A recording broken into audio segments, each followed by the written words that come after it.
নমস্কার বন্ধুরা, রূপাস কিচেনে সবাইকে স্বাগতম। আজকের রেসিপি দারুণ স্বাদের পাকা আমের বড়া। আশা করি রেসিপিটি আপনাদের ভালো লাগবে। তাহলে চলুন দেখে নেওয়া যাক। শুরু থেকে শেষ পর্যন্ত দেখার জন্য আপনাদের কাছে অনুরোধ রইল। এখানে আমি একটা বড় সাইজের পাকা আম নিয়েছি। আমের মুখের দিকটা কেটে বাদ দিয়ে দেব। এবার আমের ভেতরের অংশটা মিক্সির জারের মধ্যে নিয়ে নেব। খোসা আর আটিটা ফেলে দেব। মাত্র কয়েকটি উপকরণ দিয়ে এই বড়াটা বানিয়ে নেওয়া যায়। এইভাবে পুরো আমটা মিক্সির জারের মধ্যে দিয়ে দেব। পুরো আমটা মিক্সির জারের মধ্যে দেওয়ার পর ঢাকা দিয়ে মিক্সিতে পেস্ট করে নেব। পেস্ট করে নেওয়া হয়ে গেছে। আমের এই পাল্পটা একটা বাটির মধ্যে ঢেলে নেব। আমের পাল্পটা বাটির মধ্যে ঢেলে নেওয়ার পর এর মধ্যে দিয়ে দেব 1 বাটি সুজি। ওজন হিসাবে 200 গ্রাম সুজি আছে। ওই বাটির 1 বাটি ময়দা দিয়ে দেব। ওই বাটির 1 বাটি চিনি দিয়ে দেব। তবে চিনিটা চাইলে আপনারা বাড়িয়ে কমিয়ে নিতে পারেন। সামান্য নুন দিয়ে দেব। যে কোনো মিষ্টি জিনিসে অল্প একটু নুন দিলে স্বাদটা খুব ভালো হয়। ওই বাটির 1 বাটি দুধ দিয়ে দেব। দুধটা আগে থেকেই জাল দিয়ে ঠান্ডা করে রাখা ছিল। বাটিটা পুরো ভর্তি হয়ে গেছে। মেশাতে অসুবিধা হবে, তাই অন্য একটা বড় বাটির মধ্যে ঢেলে নেব। সব কিছুকে খুব ভালো করে মিশিয়ে নেব।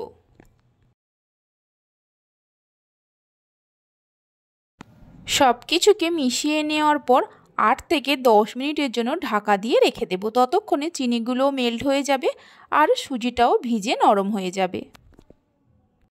10 মিনিট পর আপনাদের দেখাচ্ছি।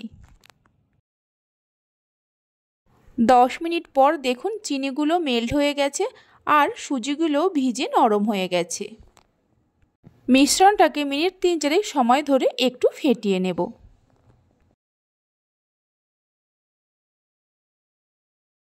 মিনিট 3-4 সময় ধরে ব্যাটারটাকে ফেটিয়ে নেওয়া হয়ে গেছে। একটা চামচ দিয়ে দেখিয়ে দিচ্ছি ব্যাটারের ঘনত্বটা কেমন থাকবে। দেখুন এই রকম থকথকে মতো একটা ব্যাটার তৈরি করে নিতে হবে। কড়াতে কিছুটা সাদা তেল নিয়ে আগে থেকেই গরম করতে বসিয়ে দিয়েছিলাম। অল্প একটু ব্যাটার ফেলে দেখে নেব তেলটা গরম হয়েছে কিনা। তেলটা গরম হয়ে যাওয়ার পর অল্প অল্প করে ব্যাটার নিয়ে তেলের মধ্যে এইভাবে দিয়ে দেব। এই সময় গ্যাসের ফ্লেমটা লোতে রাখতে হবে। প্রথমে হাই ফ্লেমে তেলটাকে গরম করে নিতে হবে আর ব্যাটারটা তেলের মধ্যে দেওয়ার সময় গ্যাসের ফ্লেমটা লোতে রাখতে হবে। বড়াগুলো তেলের মধ্যে দেওয়ার পর এইভাবে মিনিট 2-3 সময় রেখে দেব গ্যাসের ফ্লেমটা মিডিয়ামে করে। বড়াগুলো যখন তেলের ওপর ভেসে উঠবে একটা চামচ দিয়ে এইভাবে উল্টে পাল্টে গোল্ডেন ব্রাউন করে বড়াগুলোকে ভেজে নিতে হবে।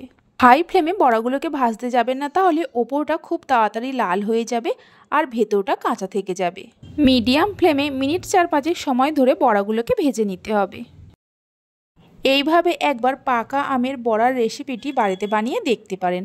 বাড়িতে বানালে খেয়ে আপনাদের কেমন লাগলো অবশ্যই আমাকে কমেন্ট করে জানাবেন। উল্টে পাল্টে বড়াগুলোকে গোল্ডেন ব্রাউন করে ভেজে নেওয়া হয়ে গেছে। এর থেকে আর বেশি লাল করব না।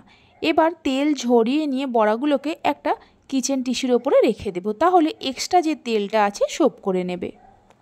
আমার রেসিপি যদি আপনাদের ভালো লেগে থাকে অবশ্যই একটা লাইক করবেন, বন্ধুদের সঙ্গে শেয়ার করবেন। ভালো লাগলে চ্যানেলটি সাবস্ক্রাইব করে পাশে থাকা বেল আইকনটি প্রেস করবেন নতুন রেসিপির আপডেট সবার আগে পাওয়ার জন্য। বাকি বড়াগুলো ওই একই রকমভাবে ভেজে নেব। সমস্ত বড়াগুলো ভেজে নেওয়ার পর একটা বড়াকে আমি ভেঙে নিয়ে দেখিয়ে দিচ্ছি। দেখুন ভেতরটা কত সুন্দর হয়েছে। তাহলে চলুন ভিডিওটা আমি এখানেই শেষ করছি। আপনারা সবাই ভালো থাকবেন, সুস্থ থাকবেন। ধন্যবাদ।